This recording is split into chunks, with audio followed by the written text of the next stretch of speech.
distribution and logistics company, very kind of mundane, until we discovered technology. Once it was kind of beaten into my head in terms of being way too expensive for the benefits.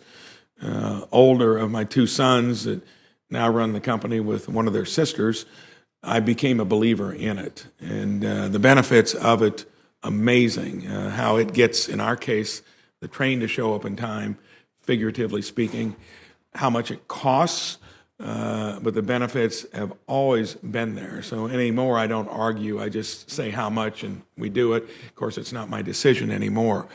We still, though, today in touching base, have to fend off from across the world people trying to take your technology and, for no real good reason, disrupt it, ruin it, ransom it, all that. I want to use that as kind of what we deal with before we heard much about AI. So I'd like to ask Mr. Krishnan and Dr. Henman, your opinion, what the main worries would be when we take something as wholesome as agriculture and to see what we want to do with it. What would you see as being the biggest risks in your mind of how we apply AI to agriculture and not to have a maleficent end result in the process of doing it? We'll start over here.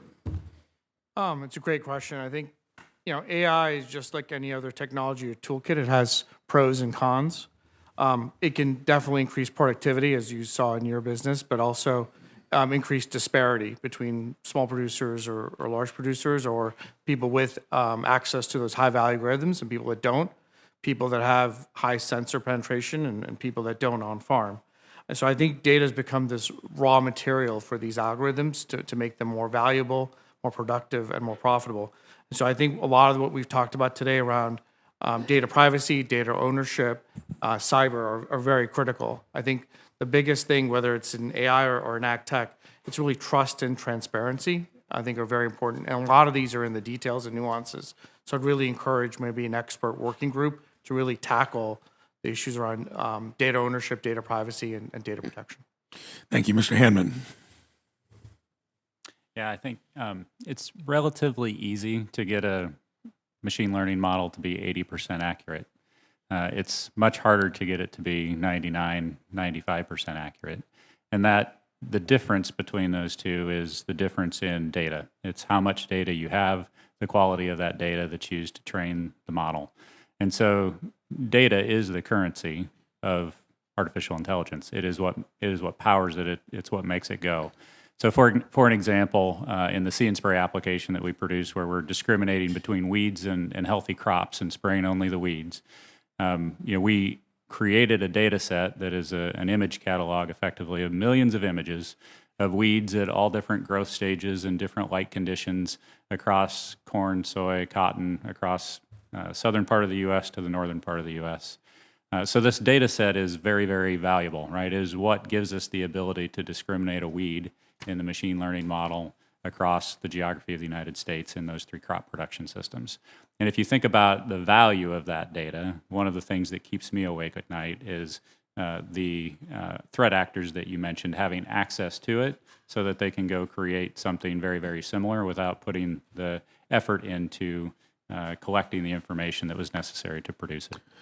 Thank you. And Mr. Jansen, since you deal with the farmers in your practice and the industry itself, especially from the perspective of farmers, they need every tool they can get to nurse that extra $1 per acre out of a tough business. We talked about that a little bit earlier. What are they saying that they're looking forward to out of it, and what risks are they talking about that might be associated with it?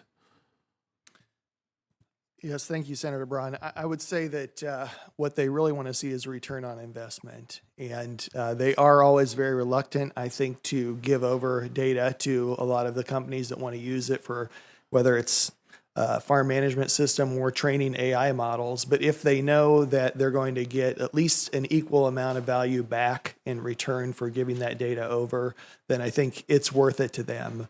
But, farming is their livelihood. And so that's why I think they have a reason to be skeptical of just turning over all this information about their livelihood to third parties unless there's that trust there. I think that's a good point because, my feeling is that is the toughest small business in the whole spectrum of enterprise to run.